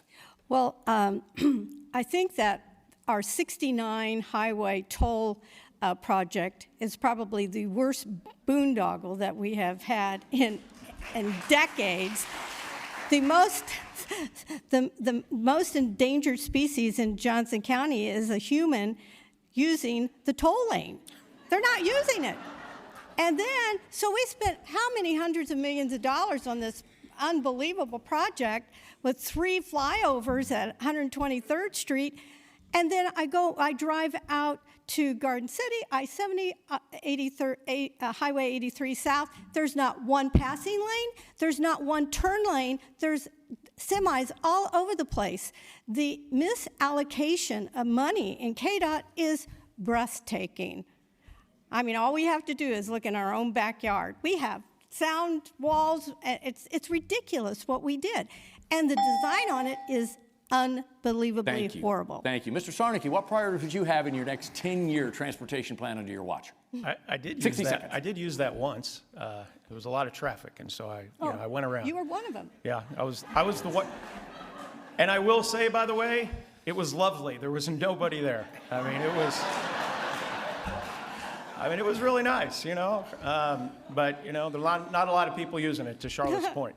I'm not a big fan of government spending, for sure, and I'm not a big fan of government bloat, and believe me, we have a ton of it in the Kansas budget right now. But I do believe transportation is part of the job of government, and so we'll take a really good look at the plan as we get it, and we'll go through it and make sure that it's efficient. You know, I believe that I'm far and away best positioned of anybody up here as a business leader and a CEO for the last 30 years to do that, and we'll evaluate it and we'll make sure that we come up with a good plan to present to the people of the state of Kansas. Thank you, sir. Mr. Schwab, same question. Priority in our next 10-year transportation plan, 60 Yeah, seconds. as a kid that grew up in Great Bend, and I go back to my small town, it gets smaller. Our rural communities need good roads. And right now we need to define in statute what a shoulder is, and any highway 50 or above needs to be shouldered. Cars are going faster. They're lighter, and you need an escape route to protect our young drivers. 2, we need to finish Highway 50 going east out of Liberal. That needs to be accomplished. And then you need to start focusing on a north-south 4-lane corridor going from Liberal all the way up to I-70 so that those rural farmers and ag can get their products to market faster down in Texas. I can lower your production costs a little bit, but if I can lower your transportation costs, people are going to want to come to Kansas. And we're in the center of the highway grid with I-35, I-70, 135. We have an opportunity to help our western Kansas communities become veins along those highways. And right now, for the past 20 years, we just haven't done that. Thank you, sir. Let's move to education now, certainly on everybody's mind, but with a twist here. Kansas Department of Education says more than half of Kansas public school districts have less than 500 enrolled in them. Ms. O'Hara, we're going to start with you. What's your stance on consolidating school districts across the state, primarily rural, to save money? 60 seconds. Well, I'm the only person up here on the stage that has a rural background. I was raised on a farm in Bourbon County, and we went through consolidation. I think that was in the 60s. And being in small towns, and it was like a war zone, because if you got to keep your school, then that was the economic center of those small towns. Because over the last 50 years, the population has left. Instead of 400-acre farms, they're 4,000-acre farms now. So the population just isn't there. But what we need to do is that administration, absolutely. In my small town of Uniontown, we had a principal at the high school, principal at the grade school, and then the head shed out west of the high school, there was a superintendent. The graduating classes were 35. There are 35 students in the graduating classes. It's ridiculous, and that same thing happens. We have to get rid of the excess administration cost. Thank you. Mr. Sarnicki, school districts, consolidation. Is it time to get serious about that? 60 seconds. Well, first of all, be careful, Charlotte, because I grew up in a town, maybe 1,000 people on a good day, and I grew up walking beans. So, I'm very familiar with rural America. But we have 286 school districts in the state of Kansas. Do you know how many Florida has with 21 million more people than we do? 67. Utah's the same size as us. They have 41 school districts. Our schools, we have a bigger issue too, because our schools are failing. This is another failure of leadership of the career politicians in Topeka. We lead the nation in ACT test score declines. We lead the nation. One of the reasons I brought Joy on, as many, because she's super successful as a CEO in her own right, but one of the reasons I brought her on is to be an education czar, because she was on the Wichita School Board for 10 years, the only conservative. She was yelled at, she was threatened, and we have to do transformational change for education in our state. Over 70% of our kids in fourth grade can't read or do math at a fourth grade level. Thank you, sir. Mr. Schwab, time to get serious about consolidating school districts. 60 seconds. And again, I grew up in Great Bend by a horse ranch, and I also walked beans and alfalfa. But anyway, all that being said, is it's with the formula and where we're at. What I would propose is by a year, you'd say 2035, you say every school district will be at this threshold of population. If you're not, then you're going to have to merge with the school district next to you. And if you don't, the state school board is going to merge you for you. And that's not closing the school. What you're doing is you're eliminating a lot of superintendents, that they protect their turf. They don't want that to happen. But if we did our school districts by population like we do the legislature and congressional seats, Johnson County would have over 100 school districts. That makes no sense. We have too many school districts. We can consolidate, and that would save money just on combining healthcare costs, administrative costs, and also deliverables like your paper contract, your copy contract, your computer costs, because you're spreading that out over a wider base. Mr. Masterson, should smaller districts be consolidated in rural areas? 60 seconds. Oh, I don't know that in the way you asked that, but President Trump endorsed me to lead on tough issues. Thank you for that. And so that is what this is. The problem with schools isn't necessarily the size of it. We have lots of other problems in education. The problem, our parents need freedom to choose. Our kid needs access to world-class education. We have the ability to do that. And we have the problem, we have perverse incentive inside our education system to incentivize good teachers to become administrators at the end of the career. And it's not a bad choice for them financially, because that's the way the system's set up. I'd love to see the highest paid person in the building be the best teacher. So that's what people wanted to be. We can do other things that improve our education. I don't know that consolidation is the answer unless the local community wants to do that, because those schools are the lifeblood, and those schools will see the resources they need.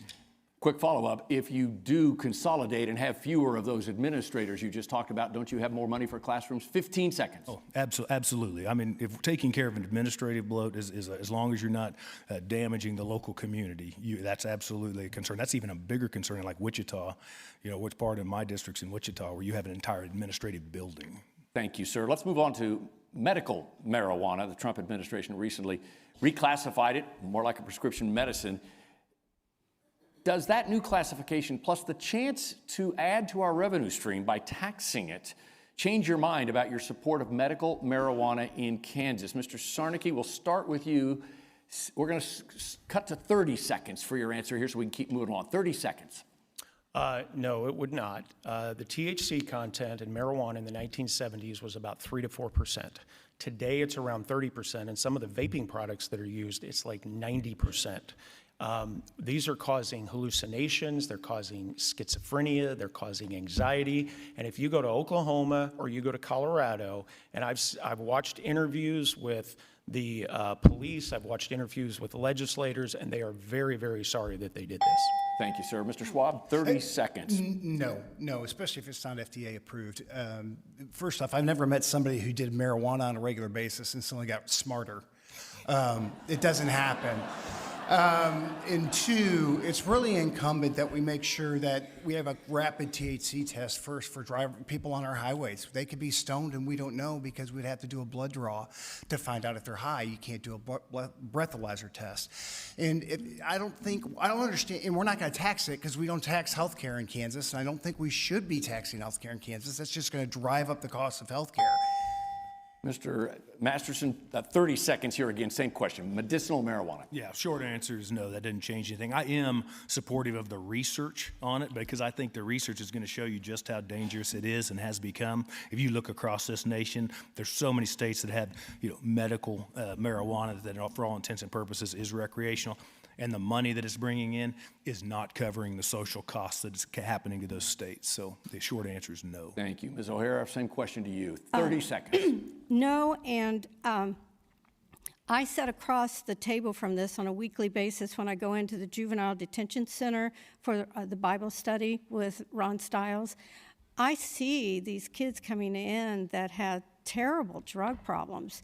And legalizing medical marijuana is extremely dangerous because it causes schizophrenia. And in fact, one of my friends had a son who was hooked on marijuana, became schizophrenic, and killed himself. It's just absolutely Thank you. no. Let's move to Supreme Court justices. I promised I would. True to my promise, as you know, voters will decide whether to elect them in August. Here's my question for all of you. We'll start with you, Mr. Schwab. It'll be up to the legislature to implement it. So how do they do so, and what would you support? By districts, statewide, partisan, bipartisan? 30 seconds. I would do districts. That way you get a representation from across the state. You don't want to have 7 justices from one apartment building in one county that don't understand the issues of out west Wichita or other areas. But they do need to be partisan. The party system we have is to let folks know where they generally believe. And right now, we don't have that with our Supreme Court. And anybody who's scared about one of the best jurists we have in Kansas is Judge Gehring down in Wichita. And he's elected. And nobody's complaining. All the fear-mongering that's going on doesn't happen. Mr. Masterson, how would you enable or actually put it in place? 30 seconds to That'll answer. be a robust conversation. I'm going to support whatever gives the people of Kansas the biggest voice in that branch. That is the problem. We have a court that does not reflect the Kansas people's values, period. Everything's done in the back. I bet most of this room doesn't even know we've had judges that have resigned and replaced in the last 12 months. And this is an informed crowd. And nobody knows anything about them. One's an attorney, never been a judge before, and they just nominated another person that had failed confirmation in the Senate twice.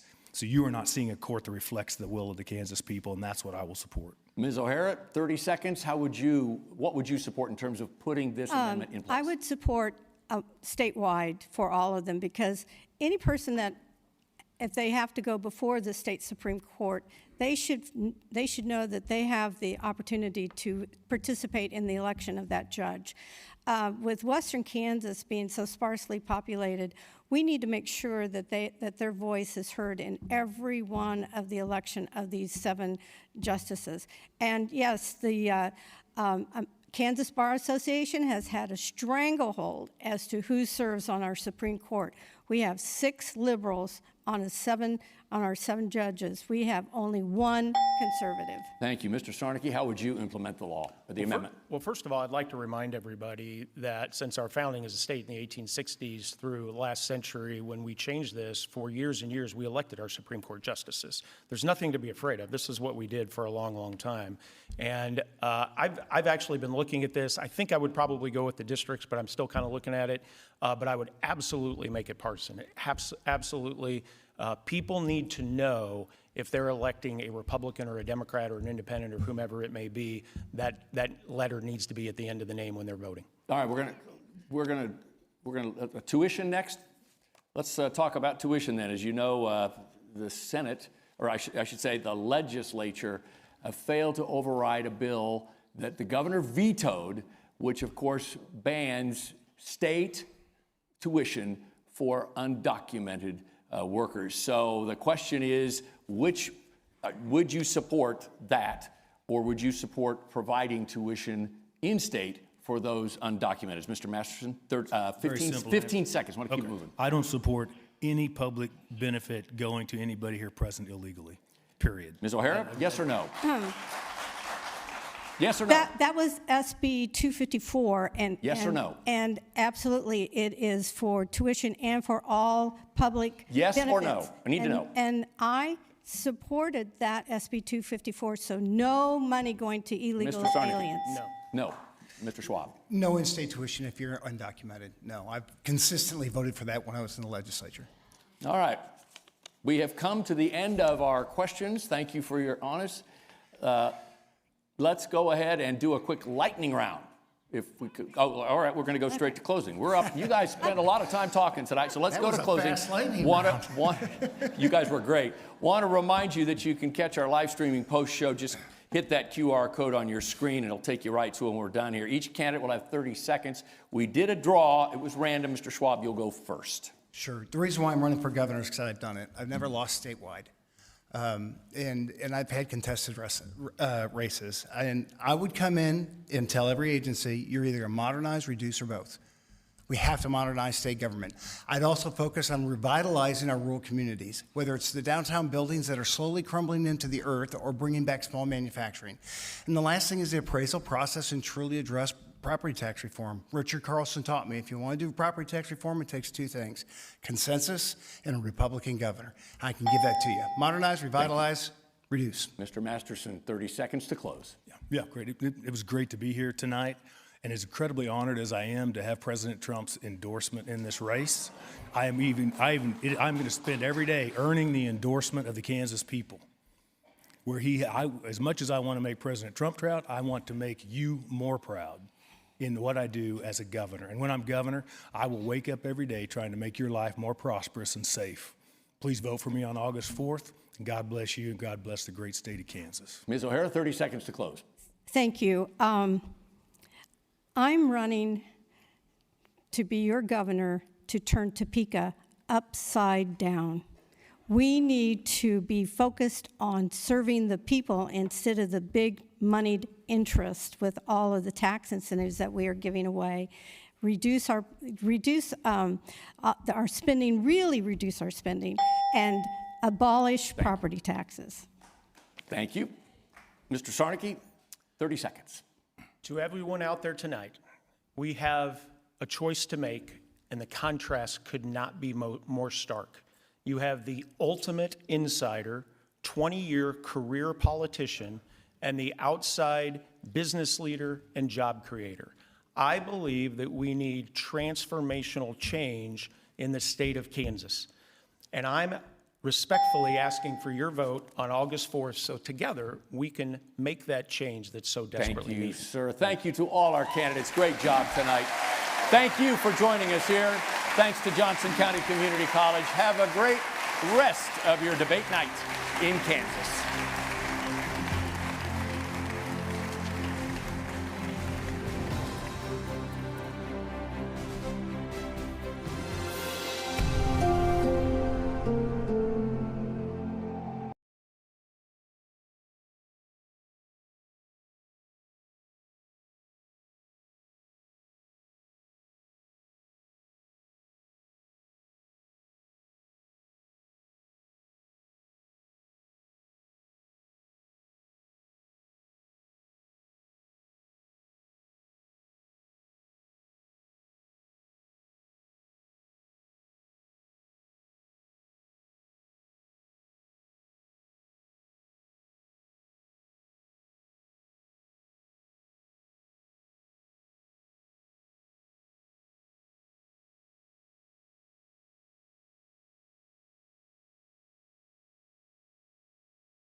The Next Star Media Group is your local election headquarters as you just watched an hour-long debate night in Kansas, the Sunflower State. 4 of the top GOP contenders for governor just took the stage at the Johnson County Community College inside the Midwest Trust Center here in the city of Overland Park.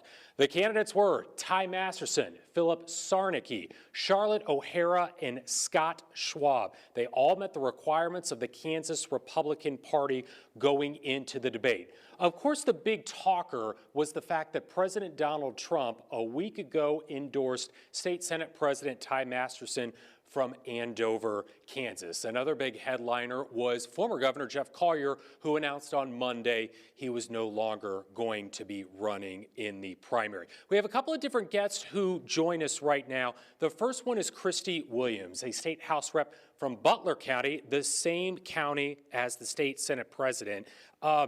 You knew that Mr. Sarnicki, for instance, and maybe the other candidates were going to go after Ty tonight. How'd you think he did? Well, I think he did great, and I think we have a great options for the state of Kansas and lots of choices for Kansans. And bottom line, I know Ty Masterson very well, and I think he would represent our state very well. And we have. He mentioned the $1 billion that we've cut every single year. That includes property tax. The reason we can't feel it is there's still a lot of spending at the local level. We want to partner with our locals on that issue. What do you think that Ty Masterson needs to do to increase voter base in eastern Kansas? That seems to be the part of the state that he knows the least. Well, he's extremely personable. He's very much down to earth. So I think it's just literally getting out there and talking to the people. He's so good at that. He has a genuine heart. And if he does that, then people will feel comfortable with him and they can talk about the details of the issues. Because, yeah, there's a lot of room for improvement. And I would agree. But at the same time, I think he's the best man for the job. Christy, thank you. John Holt is up on stage after the hour-long debate. John, great job. Thank you. We'll I think I belong there rather than up here, but we do have somebody who was up here. We're going to try to visit with our governor candidates tonight, Fabian Shepard. Mike Kuckelman is with me, Scott Schwab as well. Mr. Schwab, there was a sort of a prevailing thought that Masterson, Sarnicki would go back and forth and that you could play the statesman. Do you felt that was that your strategy going into tonight, knowing that might be the case? Well, it's who I am. Just be you. Don't be a poser. Be who you are. And I'm a person that likes to keep the fight on the back porch, not the front porch. That's why we have Democrat governors, is because we shoot each other. It's like in a circle and just shoot each other, as opposed to, what's your idea? I don't think there's any question in this debate today. I was the one who actually provided ideas, as opposed to phrases like we need to look into. We've audited the daylights out of the state. We don't need to just do more audits. One time we had 3 studies on efficiency. Audit's not the issue. You actually have to do the things. Fabian? You know what, Scott, I thought it was really interesting that you answered that transportation question with a great deal of specificity. And you called to attention some of the problems, some of those issues at hand, 50 highway coming out of Liberal and Western Kansas and access out there. I don't know that the rest of Kansas is as concerned about 69 and that toll road as the candidates that were on the stage tonight are. What do you think? Could you expand on that a little bit more? So the Highway 69, the foundation was going bad. So it's only good for so many years. You have to tear it up and completely relay it down. The state didn't want to do it. Overland Park needed it done, so they tried this experiment where they would have a toll lane that would go to Overland Park, and that would help pay for the restructuring of the highway of a partnership between the state and Overland Park. And they're right. There's not too many people driving down that thing.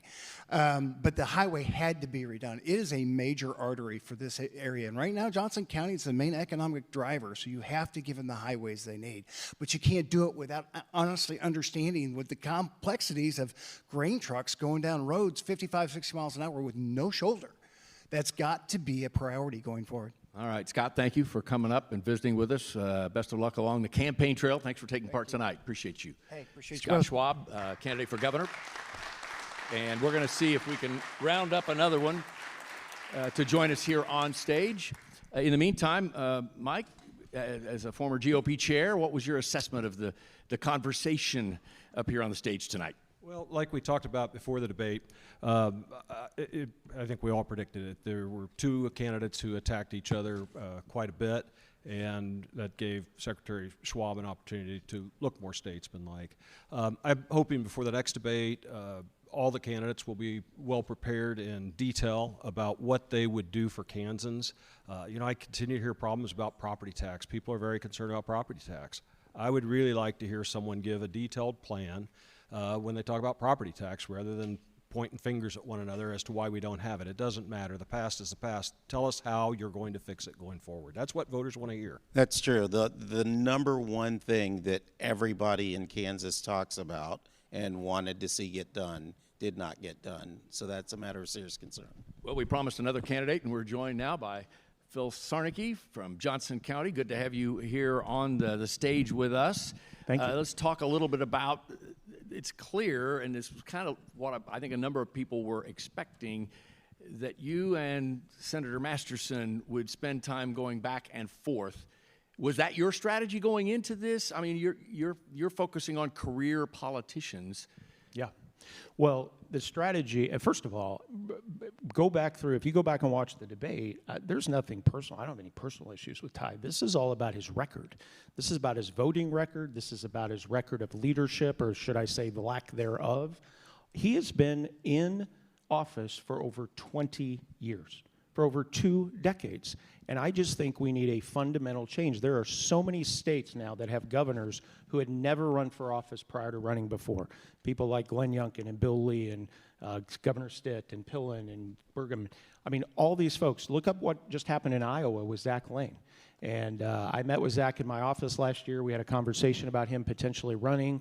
And you had the outsider business leader, Maha endorsed, running against the career politician Trump endorsed. That sounds very, very eerily similar to what's going on here. But Kansas, as you know, has not really taken to outsiders. I think that you have to go all the way back to 1975 when Bob Bennett, an attorney, was elected governor. You're sort of against the tide there, aren't you?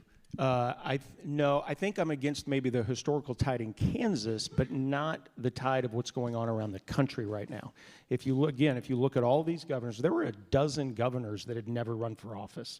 Look at Vivek Ramaswamy, just won in Ohio. Did you see what happened in South Dakota? The outside business person just beat the incumbent governor in the Republican primary. I mean, this is going on all over the country because people are sick and tired of career politicians and politics as usual. All I want to do is have Ty own his record, own his voting record, own the things like property taxes that haven't happened, even though he finds property tax relief for everybody else other than the people of the state of Kansas. Mike? Well, on the note of property tax, because that is a big issue in Kansas, what would you do for Kansans if you were elected governor in terms of property tax? And how would you transform your private industry CEO leadership into being the CEO of the state as governor? Well, first of all, I believe that leadership, I had a great coach one time, and she used to be head of worldwide leadership development for Arthur Andersen, and she used to say all the time that leadership is defined by results. Leadership is defined by results. And that's all I'm talking about. I'm talking about getting results, whether it's property tax, whether it's income tax, whether it's spending, whatever it may be. I mean, education. I mean, our education is a horrific problem right now. We spent more money last year on education than we have ever spent in the history of the state of Kansas, and we got the worst test results that we've ever gotten. And I'm sorry, your other question. Oh, property taxes? Well, it was about the property taxes, and within that answer, how would you transform yourself from being a leader, a CEO of private industry, to being the CEO of the state as governor? Well, I don't really think I have to transform myself that much. One of the questions I get a lot, people say, well, how are you going to work with the legislature? How are you going to, you've been hard on I haven't been hard on the legislature. I have state senators who essentially ties their boss that have publicly endorsed me. And then I have a lot of legislators and senators behind the scenes who haven't publicly supported me because they are dying for leadership. They are dying for leadership right now, and I believe that's what I'd bring to the table as somebody that's run his own businesses for over 30 years, been a CEO for the last 20 plus years. It's about getting results, and that's what I'm going to do as governor. I think we see where we're headed here. You're going to keep each other on task and focus on your records and different viewpoints. But at the end of the day, the only thing I would say, John, I do want one thing. This baloney about whatever $800,000 to Democrats, that is a bold-faced lie. All right, well, that's a you lie. Clarified that on yeah, stage. that is very different than me calling out somebody for their actual voting record. Here's my question.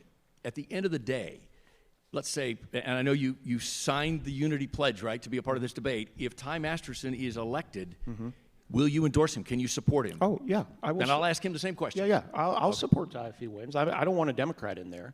I don't. Now, I believe we need transformational change. I believe we need an outsider. I believe we need a business leader and a CEO. I was watching Bill Lee, the governor of Tennessee, a few months ago at a meeting, and he said this. This is a direct quote. So, by the way, if you don't know Bill in Tennessee crushing it, by the way, economically, growth, everything that you could possibly imagine. And Bill Lee had never run for office prior to running for governor. He's an outsider, he's a business owner, he was a CEO, and he told the story of going out and meeting with the In-N-Out Burger executives in California because they were tired of the regulations, the taxes, et cetera. And he talked about that meeting, and guess where In-N-Out's headquarters is now? It's in Franklin, Tennessee. And this is what Bill Lee said, direct quote. He said, understanding business as a governor matters, quote unquote. Thank you, sir. We appreciate your time joining us post-debate. Yeah. Best of luck along the campaign trail. John. We'll see you along the way. Thank you, sir. Thank you. Appreciate it. Thanks, Mike. Good to see you. Thank you. Good to see you. We're going to check back in the old spin room here with our friend Jonathan Ketz. He has someone he's standing by with. John? Hi there, John. Hey, we have Sue Huff here, who is the chairwoman of the Johnson County, Kansas Republican Party. I appreciate you joining us. Philip Sarnicki just got done talking with Mr. Holt out there. How do you think this debate went when it comes to messaging that voters got out of this? There was a lot of back and forth between Ty and Phil. Do you think that voters learned a lot about the four candidates tonight? I do think they got something out of it. I know I did. I appreciated the fact that they kind of laid their plans out a little more than they had in January when they first started. So I think the voters hopefully got some good information from each candidate so that they can make a better choice. Is there one thing that each of these, three of these candidates are from Johnson County, one is from Butler. I mean, what do each of the three Johnson County candidates need to do, because it has been so long since a governor has been from Johnson County? I think just keeping their message out there and laying out their plan. I think that's important for the voters to know, because they need to differentiate themselves between the other people in the candidate pool so that they can help the voters decide. Sue, we appreciate you joining us really quickly here. Thank you very much. John, I know you have Charlotte O'Hara up on stage. We'll send it back on over to you inside of the theater. We do, and I noticed earlier today, Charlotte O'Hara joins us now, that you mentioned that it was going to be you against the guys. Boy, this will be fun. Did you have fun up here? I had a ball. It was just fantastic. I figured, 3 guys and 1 woman, that should be a fair fight. And I think that it came off fine. All right, well, happy to hear you say that. Fabian? Charlotte, on taxes and spending, we know right now that the general fund, more than 50% of it goes to fund K-12 education. And on taxes and spending, when John asked that question, you said you would close the Kansas Department of Education. I would. I think that we have to stop nibbling around the edges on education. This federalization of education has been an absolute failure for our children. That's brought us Common Core, social emotional learning. Every student succeeds. It just doesn't work. And we need local control, because what works in Johnson County, it's not what is needed in liberal Kansas. I mean, it just, there are different needs in different parts of the state. If we actually stop taking the federal funds because compliance eats up those dollars, and close the State Department of Education, because all they are is paper shufflers. They do nothing for the education in the classroom. I'm a homeschooler. I have a degree in education, but I homeschooled my two youngest daughters. It is not difficult to create a curriculum. It just isn't. So if and I'll give you an example. We're spending $50 million a year to have Greenbush and Girard create our curriculum. Not all of it, but $50 million. That's ridiculous. Mike, do you have any thoughts or questions? Well, while we're on the topic of education, let's talk a bit about school choice. So you talk about being a homeschooler. Where do you fall on the school choice? You say it's not difficult to develop a curriculum, but I'm concerned, are there people out in the state that it is difficult for them? Maybe they don't have the ability that you have. What should be done in terms of school choice? There are so many opportunities to access curriculum if you need to have a built-in curriculum. I just simply built my own. And I had so much fun. Our kids had so much fun. And I'll just give you an example. My daughter, she came to community college when she was 15. She aced the test so that she didn't have to take Comp 1. So she went directly to Comp 2. I mean, this is not, the thing of it is that we need to focus on the children instead of indoctrination. We need to be educating them instead of indoctrinating them. And you put the control at the local level, and school choice, it's fool's gold, because if you take the state's money, the control is going to follow. Just look what we've have happened in taking federal dollars. We have to have Common Core, so we have our numbers in boxes, which totally confuses the kids, and that's why they can't add and subtract. I mean, this is ridiculous. Quick on incentives. I know that's a big deal for you. You're not a big fan of them, and we can focus on the Chiefs deal. The Commerce Secretary, current Lieutenant Governor David Tolan, says, at the end of the day, the benefits will outweigh the costs. Star bonds are backed by private investors, and there may be some local infrastructure costs involved, but at the end of the day, the benefits will outweigh the costs. You don't believe him. That's the big lie in tax incentives. And I've told you, for 40 years we have tried this. And the theory, hey, I'm from the construction industry. I understand why developers want to use them, because it reduces their costs.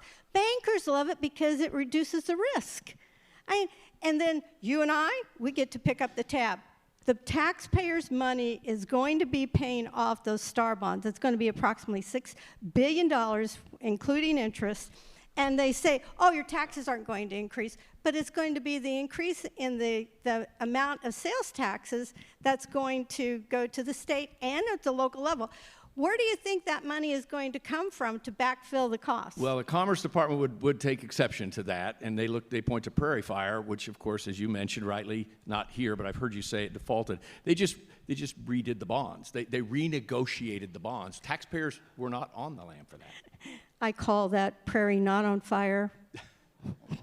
Well, I'm not sure the Merrills would agree with you, but that's another point. John, yes, go ahead. Let me give you hang on, go ahead. Charlotte, and I understand your position on that. Could you think of a time or a case when businesses should be offered any incentives? You know, the free market works. We have just given up on the free market. Do you know where the public-private partnership came from? No. Italy in the 1920s. Mussolini. And then FDR brought it over to the States in the 1930s. And then we passed the economic development thing in 1986, and that just opened the door. We were already doing some of it. Let the market work.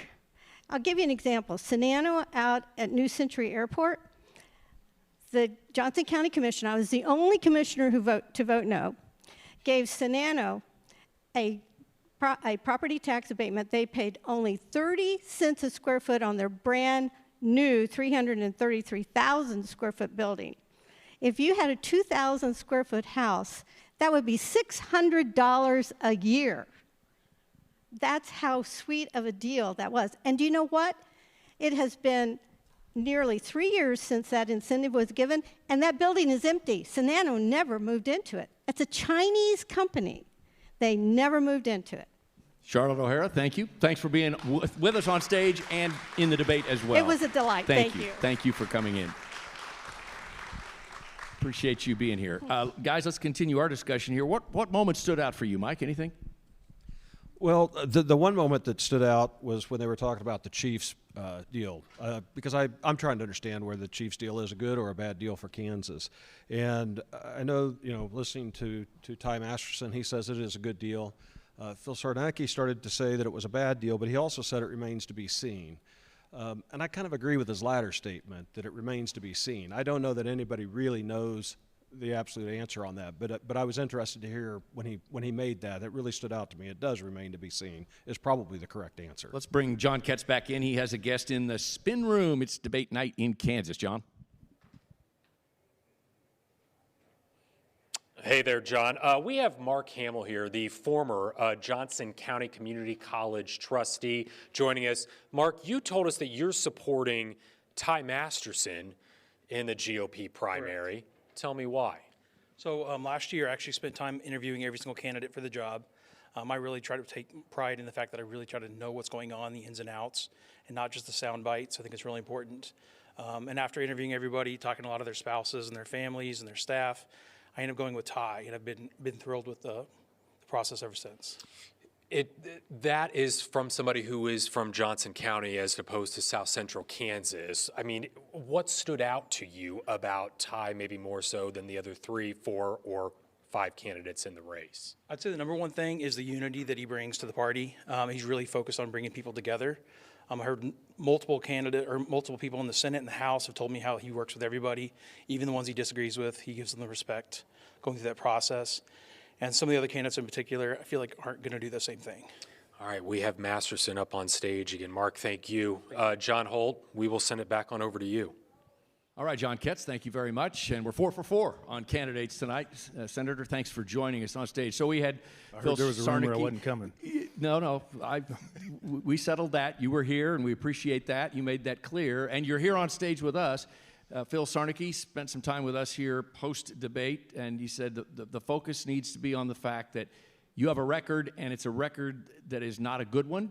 You've not been able to get property tax relief through. There's some other things he's talked about. It's your turn to answer. He's tired of career politicians. Take it from there.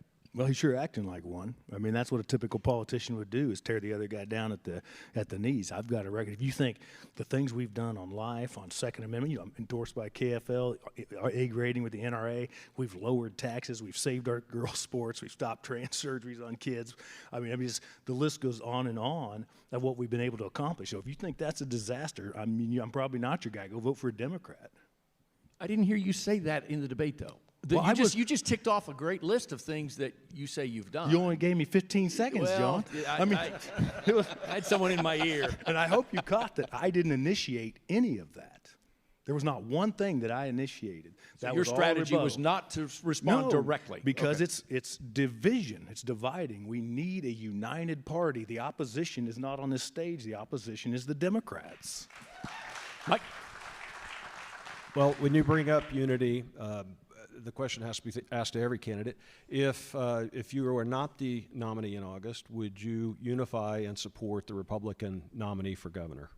I would, because any Republican's better than a Democrat. I mean, to be quite frank. I mean, on any issue, right? I mean, there's a couple of them there that I would hold my own nose to vote for, but it is better than the alternative. The home crowd liked your answer there. They should. Thank you. Fabian, so you did tick off quite a few things there, and I did hear you talk about the $1 billion in tax cuts and savings for the people. So Philip Sarnacki, obviously, he mentioned that you had made a call to him. Which is, I don't know where that came from.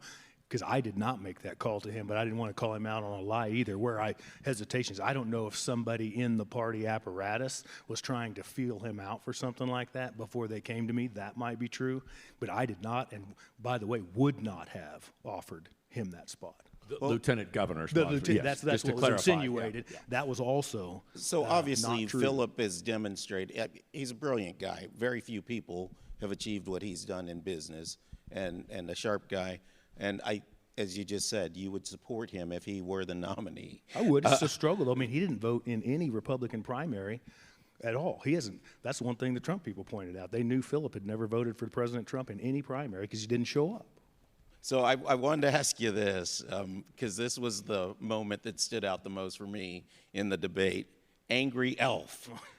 That's probably something I should. I didn't have that on my bingo card. I watched the movie Elf recently, so it was just the little guy got real angry at the end, and I probably shouldn't have. That it was just what popped into my head, and that gets me in trouble sometimes. I say things that I shouldn't have, but that was just in my head, and it came out of my mouth. It wasn't actually meant to be a slight on him. It was more about his emotional state at the time.